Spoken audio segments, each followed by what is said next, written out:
self-defense. It's also a great tool to use for security, law enforcement, military.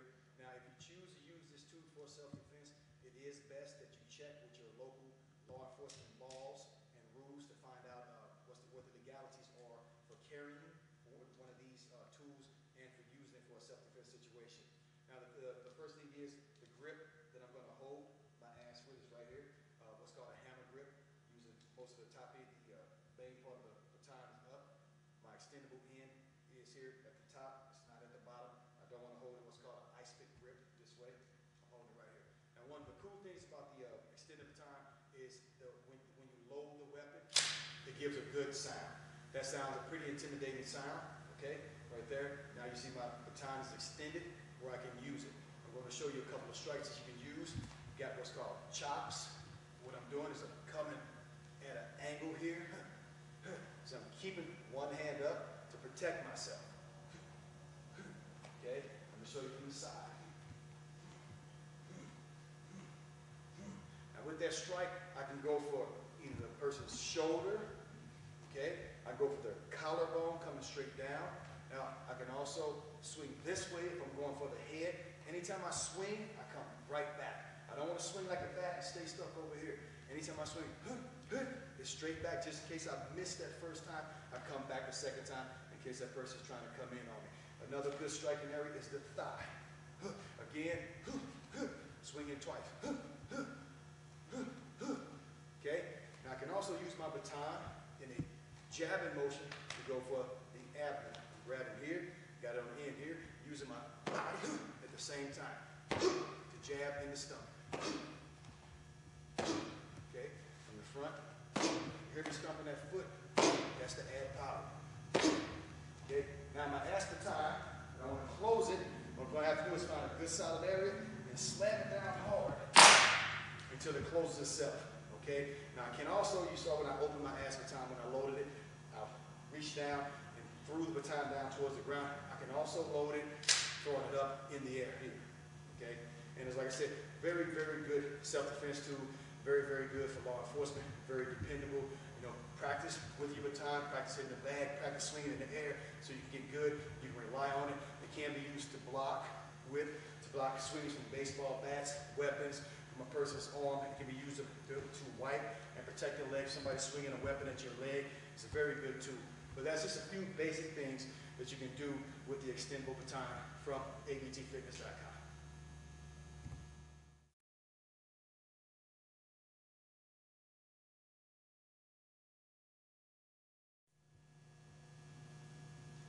Hello everyone. I'm going to give a demonstration of the nunchuck weapon.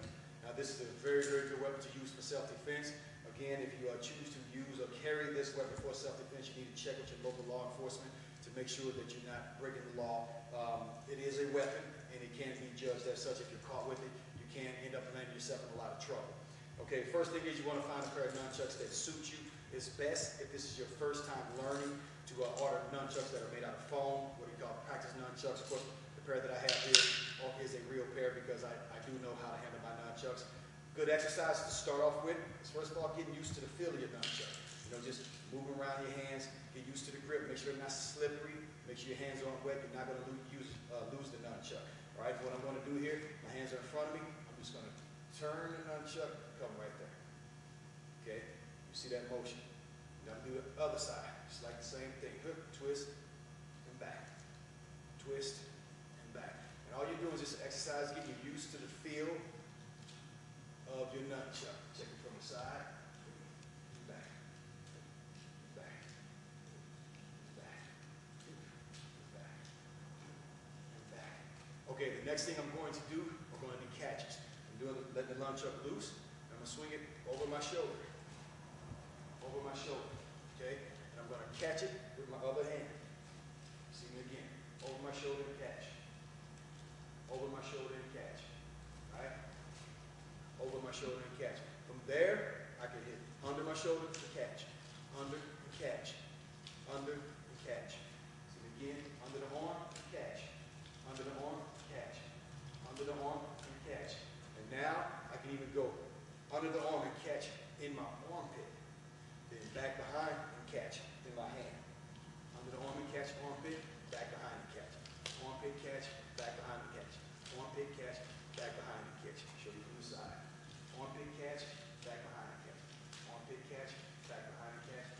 armpit catch, back behind and catch. Okay, from there, now I'm going to switch arms.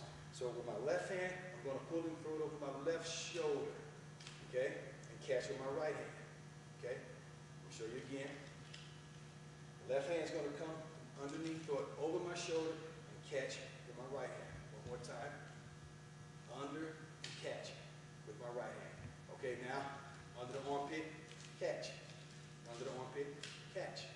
Under the armpit, catch. See from the other side. Under the armpit, catch. Under the armpit, catch. Under the armpit, catch. Now I'm going to catch it in my armpit when I swing it under. Swing under, catch. Back behind, catch. Under, catch. Back behind, catch. Under, catch. Back behind, and catch. Okay. Now, another good exercise to practice. We let the nunchuck hang. We'll go behind, catch, and switch. Boom. Switch, switch, switch, switch, switch, switch, switch, switch, switch. Okay? Another good exercise is twirls. And understand, weapons used, you get a lot of work in the forearms. You'll see when you start working with your weapons, this does build a lot of muscle. Okay? Right here, I'm just twirling. Twirl. Get used to twirling that nunchuck. Twirl it. Twirl it. Then what I'm going to do is throw it over their shoulder, hook, and catch. Okay? Back here, catch. Then I can twirl forward. Throw it under that arm and catch. Twirls backwards. Behind my back and catch. All right? I'm going to switch over here. Again, twirl with that hand. Working at those forearms. All right? Under the armpit and catch. Then I'm going to go back, under the armpit, twirl backwards. Then over the shoulder and catch. All right? Then back, switch, switch. Now you're starting to use the nunchuck. Twirl, catch, catch. As soon as you start to get fast, of course, you don't want to try to go as fast as I am right now. Okay? Another exercise, or figure eights, and this is an attack exercise. Going down and over, down and over, down and over. Okay? Boom. Catch under the arm. 8, make it a figure 8.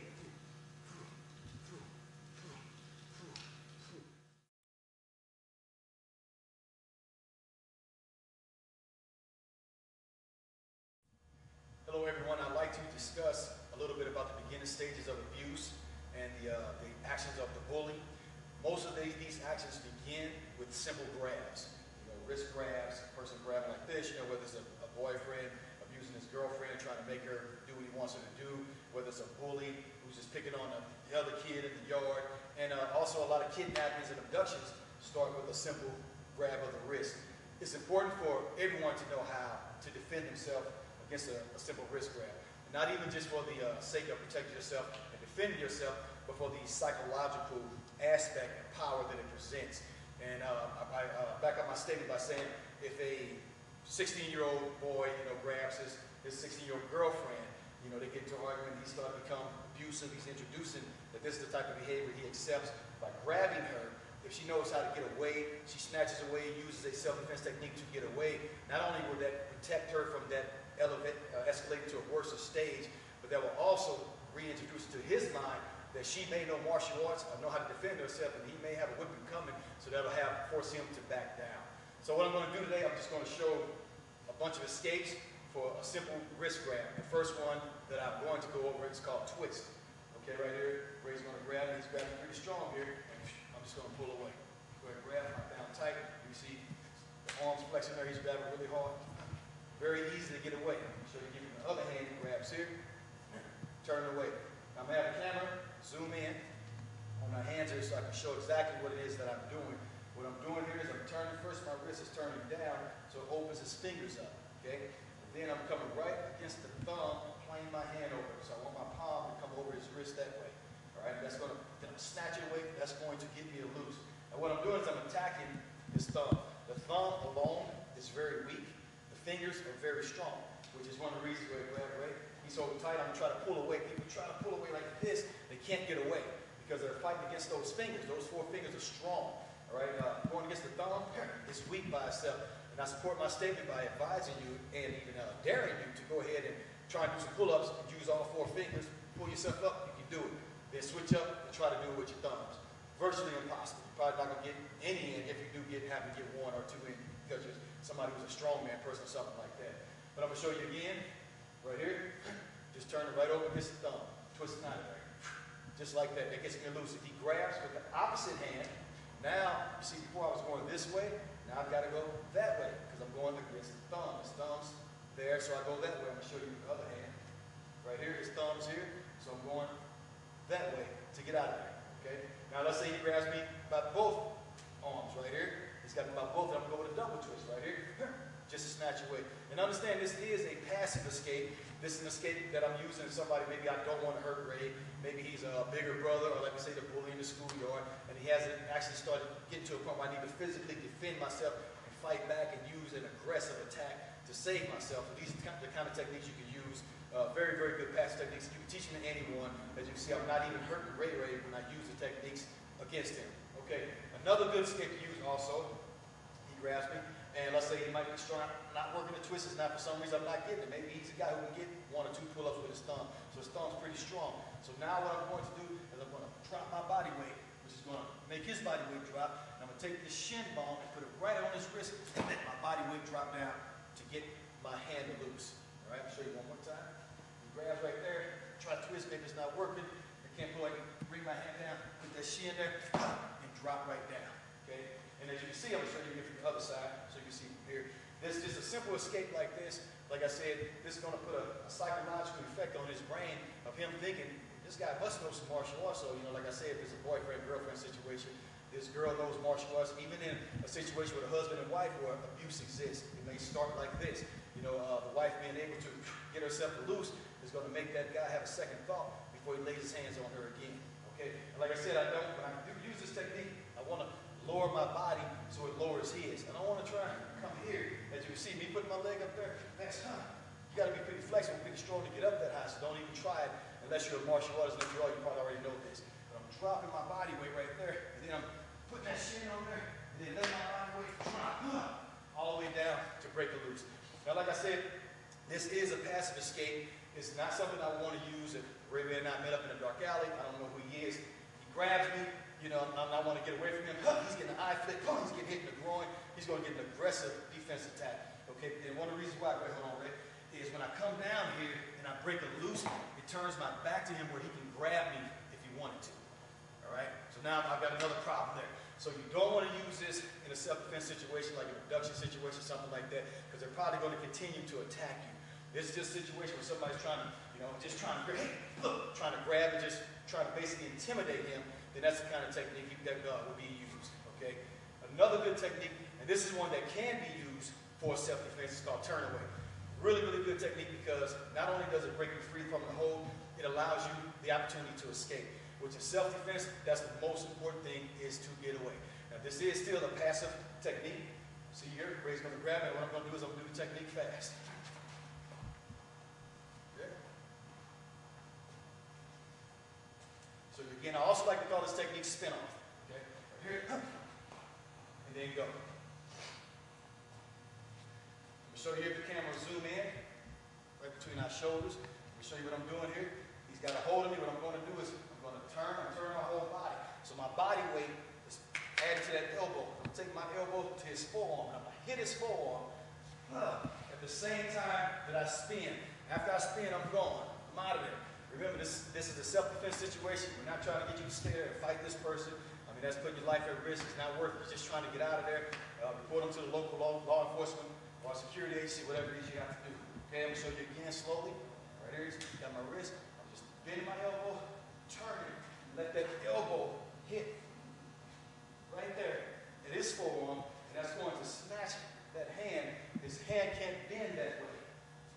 You can see right there, he can't bend that way. And right now, I'm beside him. Now I'm behind him, and by the time he turns around, I'm out of there. That's all I have to do. Okay? And that's turn away, or I like to nickname it spin-off, because that kind of helps you to keep up exactly what it is you're doing. Another one is, let's say he decides to grab me with 2 hands on one wrist. Now what I'm going to do is what's called pull the lever. All right, twist is not going to work here. Knee down probably won't work because he's got 2 hands on there. Okay, double twist won't work because he only has 1 hand there. So what I'm going to do in turn away won't work because this hand will hold on. If I try to go this way, this one will hold on. If I try to go the other way, well, I don't even have the elbow to attack at his forearm. So what I'm going to do is I'm going to straighten my palm out. Let that go for a second, right? straighten my palm out. That's the lever right there. Right in. He's got me straighten my palm out, grab my fingers right there, bend in my elbow, then snatch my arm out of there. Okay? So again, he's got me tight, get a good tight hold. I want to have a good tight hold because I want him to understand this works also. Right here, straighten my fingers out. He's got a good tight hold. The circulation of my arms down here. I'm going to grab my fingers right there, then I'm going to snatch my own arm out of there. And that's the way that I'm going to make that escape if he grabs me with both hands. And those are some basic and simple passive escapes that you can use for a wrist grab from abtfitness.com.